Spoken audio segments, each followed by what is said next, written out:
उच्च न्यायालय की, जिसे हम इंग्लिश में हाई कोर्ट के नाम से जानते हैं। दोस्तों, साथ में हम बात करते चलेंगे जो उच्च न्यायालय है, इनका गठन कैसे किया गया है, जो इनका संरचना है वो कैसे तैयार किया गया है, और साथ में हम पढ़ेंगे न्यायाधीश की योग्यता के बारे में, क्या क्या उनकी योग्यताएं हैं, और साथ में हम देखेंगे दोस्तों न्यायाधीश का जो कार्यकाल है वो कितना टाइम तक होता है, और जो न्यायाधीश के पद को मतलब जो पद है उनका कैसे डिमुक्त किया जाता है, अपने पद से उनसे कैसे हटाया जाता है, और साथ में हम बात करेंगे दोस्तों न्यायाधीशों के वेतन और भत्ते के बारे में, और इसके साथ साथ में और बात करेंगे जो न्यायाधीश की क्या क्या शक्तियां होती हैं उसके बारे में आज हम डिटेल में चर्चा करने वाले हैं दोस्तों आपके साथ। दोस्तों, हम बात करते हैं उच्च न्यायालय की, जो हाई कोर्ट है हमारे सभी स्टेट में ऐसा नहीं कह सकते हैं, क्योंकि जो भारत देश है, आज भारत देश के पास 24 उच्च न्यायालय हैं। उच्च न्यायालय की स्थापना स्टेट में की जाती है, स्टेट में की गई है दोस्तों 1956 में, जो 1956 में हर स्टेट में की गई है। लेकिन अगर हम बात करते हैं इनका एंशिएंट टाइम, जो प्राचीन टाइम है, प्राचीन टाइम भारत में उच्च न्यायालय यानी ब्रिटिश टाइम में जो उच्च न्यायालय था साल 1862 में दोस्तों, 1862 में सबसे पहले जो प्रांत है हमारा मद्रास, मुंबई और कलकत्ता, मद्रास, मुंबई और कोलकाता, सबसे पहले ये मद्रास में, उसके बाद मुंबई और कोलकाता में, इन तीन प्रांतों में, जो तीन प्रांतों हैं दोस्तों, इन प्रांतों में सबसे पहले उच्च न्यायालय बनाया गया 1962 में। उसके बाद 1966 में दोस्तों, 1966 में 1866 में दोस्तों इलाहाबाद में फिर उच्च न्यायालय बनाया गया। जो इलाहाबाद है वो 1866 में बनाया गया उच्च न्यायालय। दोस्तों, जो उच्च न्यायालय होते हैं, जो उनकी संरचना होती है, जो उनका संगठन होता है, उस संगठन में सबसे पहले जो राष्ट्रपति होता है, राष्ट्रपति भारत देश का जो प्रथम नागरिक है, वो पूरे राज्यों का मुखिया होता है, प्रथम व्यक्ति होता है। लेकिन अगर यहाँ हम बात करते हैं उच्च न्यायालय बनाने के लिए, अगर हम दोस्तों बात करते हैं आज उच्च न्यायालय की, जो उच्च न्यायालय आज हमारे यहाँ 3 प्रकार की न्यायालय है, जो न्यायालय व्यवस्था है, यानी जुडिशियल एक्टिविटी है, एक्टिविजन है, जो जुडिशियल एक्टिविटी है, एक्टिविजन है, आज 3 प्रकार की है हमारे भारत देश के पास, क्योंकि भारत देश में उच्चतम न्यायालय है दोस्तों, उच्चतम न्यायालय है, जिसे हम सुप्रीम कोर्ट के नाम से जानते हैं दोस्तों, और ये दिल्ली में इसका एस्टैब्लिशमेंट किया गया है। और दूसरा है उच्च न्यायालय दोस्तों, जो उच्च न्यायालय है, जो तीसरा है अधीनस्थ न्यायालय है, जिसे जुडिशियल एक्टिविजन्स के नाम से जानते हैं दोस्तों। 3 तरह के उच्च न्यायालय हैं, लेकिन वर्कलोड के बढ़ते जो उच्च न्यायालय ये मान्यता देता है, उच्चतम न्यायालय मान्यता देता है उच्च न्यायालय के, और उच्च न्यायालय के अंतर्गत अधीनस्थ न्यायालय बनाया गया है, जहां पे जो डीएम काम करते हैं ये डिस्ट्रिक्ट लेवल में होते हैं, और इसके नीचे ब्लॉक लेवल में भी बनाया गया है, ब्लॉक लेवल में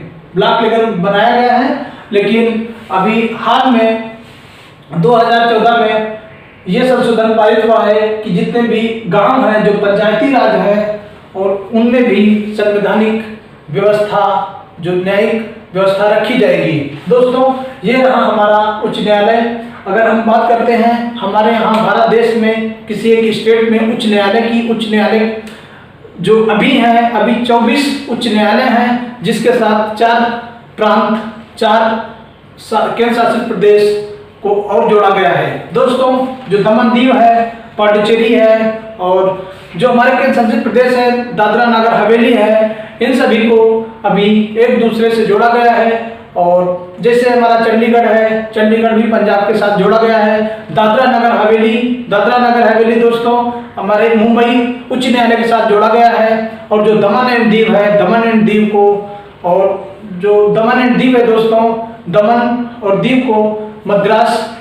के साथ जोड़ा गया है, उच्च न्यायालय के साथ जोड़ा गया है। अगर हम बात करते हैं, और जो गोवा है, गोवा भी हमारा उच्च न्यायालय के साथ, महाराष्ट्र उच्च न्यायालय के साथ जोड़ा गया है, जिसे हम मुंबई उच्च न्यायालय के नाम से जानते हैं। दोस्तों अभी तक भारत देश में टोटल 24 उच्च न्यायालय हैं, और उनमें से 4 जो केंद्र शासित प्रदेश हैं उनका जो उच्च न्यायालय उनके पास नहीं है, दूसरे उच्च न्यायालय से उनका मिलाप किया गया है, यानी जोड़ा गया है। और ये सब जो संवैधानिक व्यवस्था है ये राष्ट्रपति करता है, क्योंकि उच्च न्यायालय में जो मुख्य न्यायाधीश होता है, मुख्य न्यायाधीश की जो नियुक्ति होती है दोस्तों, ये भारत के राष्ट्रपति द्वारा की जाती है। भारत के राष्ट्रपति के अलावा जो उस स्टेट के राज्यपाल होते हैं, और जो सुप्रीम कोर्ट यानी उच्चतम न्यायालय के जो सबसे बड़े मुख्य न्यायाधीश हैं, जो सुप्रीम न्यायाधीश हैं, उनके कंसल्टेशन के बाद में उच्च न्यायालय के न्यायाधीश की स्थापना की जाती है, यानी उनको उस उच्च न्यायालय के पद पर रखा जाता है। लेकिन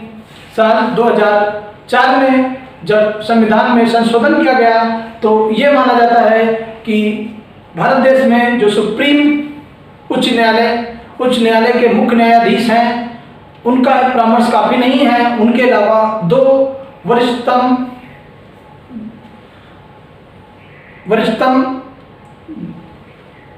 जो हमारे देश में जो वरिष्ठतम है, यानी मुख्य न्यायाधीश के बाद में जो वरिष्ठतम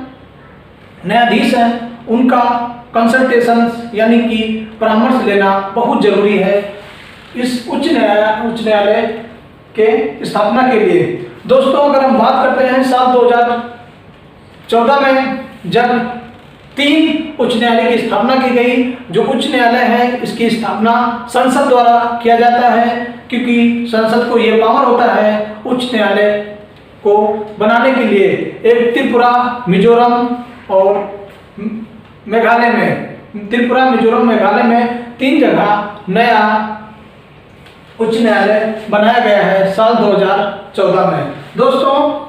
अभी हम बात करते हैं न्यायाधीश की जो योग्यताएं हैं। जो न्यायाधीश की योग्यताएं हैं दोस्तों, ये एक भारत का नागरिक होना चाहिए, और इन्हें उच्च न्यायालय में कम से कम 10 साल का एक्सपीरियंस होना चाहिए, और इन्हें 10 साल का काम करना चाहिए ये उच्च न्यायालय के न्यायाधीश के पद पर काम करने के लिए। ये इनकी जो न्यायाधीश की योग्यताएं हैं। अगर हम बात करते हैं जो कार्यकाल है न्यायाधीश का दोस्तों, जो कार्यकाल होता है दोस्तों न्यायाधीश का, उच्चतम न्यायालय के न्यायाधीश का, तो उनका जो कार्यकाल 62 वर्ष रखा गया है दोस्तों, 62 वर्ष रखा गया है। उच्च न्यायालय के न्यायाधीश का जो एज है वो 62 वर्ष रखा गया है। दोस्तों अगर हम बात करते हैं कि न्यायालय में न्यायाधीश के पद को कैसे डिनियुक्त किया जाता है, मतलब अनियुक्त कैसे किया जाएगा, उनको पद से कैसे हटाया जाएगा, तो उनको हटाने के लिए उच्च न्यायालय के न्यायाधीश को राष्ट्रपति के पास पावर होता है, और राष्ट्रपति उच्च न्यायालय के न्यायाधीश को त्यागपत्र दे देता है। उसके द्वारा हटाया जा सकता है, या तो जो संसद द्वारा, जो संसद हमारे देश में, हमारे जो संविधान में जो संसद बना है, संसद सिफारिश करता है राष्ट्रपति से, तब उनको उच्च न्यायालय से हटाया जा सकता है मुख्य न्यायाधीश को। जो उच्च न्यायालय के मुख्य न्यायाधीश हैं उनको उच्च पद से हटाया जा सकता है। और जो थर्ड चीज है दोस्तों, थर्ड चीज ये है जो इनका जो बहुमत होता है, बहुमत के लिए कम से कम जो बहुमत होता है दोस्तों लोकसभा और राज्यसभा में, जो लोकसभा में कम से कम 100 लोग होना चाहिए, और जो राज्यसभा का 50 लोग हस्ताक्षर होना चाहिए, यानी हस्ताक्षरित होना चाहिए दोस्तों, यानी कि उनको 100 लोग लोकसभा से, 50 लोग राज्यसभा से हस्ताक्षर होने चाहिए। हस्ताक्षर होने के बाद ये सिफारिश राष्ट्रपति के पास जाएगा, और राष्ट्रपति फिर उनको बर्खास्त कर देगा इस पद से यानी उच्च न्यायालय के पद से उनको बर्खास्त कर देता है। दोस्तों उसके बाद हम बात करेंगे जो न्यायाधीश के वेतन और भत्ते के बारे में। जैसे हम बात करते हैं साल 2009 में जो न्यायाधीश मुख्य न्यायाधीश के जो वेतन होते हैं दोस्तों वो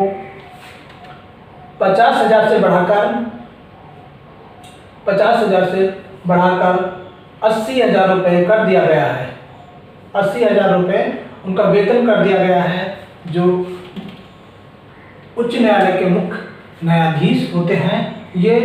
संविधान संशोधन 2009 में किया गया है। दोस्तों अभी अगर पूछा जाता है जो उच्चतम न्यायालय के मुख्य न्यायाधीश का पेमेंट कितना है तो इनका 90,000 रुपये इनका उच्चतम न्यायालय के मुख्य न्यायाधीश का जो वेतन होता है 90,000 रुपये होता है। दोस्तों ये जो पेंशन्स है, ये जो पेंशन्स है और जो ये वेतन है ये दिया कहाँ से जाता है दोस्तों? ये जो पेंशन है ये संचित निधि के द्वारा जो हमारा auditors CAG controllers and auditors generals of India जो नियंत्रक एंड महालेखा परीक्षक है उनके द्वारा संचित निधि के द्वारा ये पैसा जो उच्च न्यायालय के न्यायाधीश को दिया जाता है और उच्चतम न्यायालय के न्यायाधीश और उनके सदस्य को दिया जाता है। दोस्तों अभी तक अगर हम बात करते हैं उच्चतम न्यायालय की तो उच्चतम न्यायालय में अभी हमारे मुख्य न्यायाधीश जो सुप्रीम कोर्ट के मुख्य न्यायाधीश हैं उनको इंक्लूड करके टोटल 31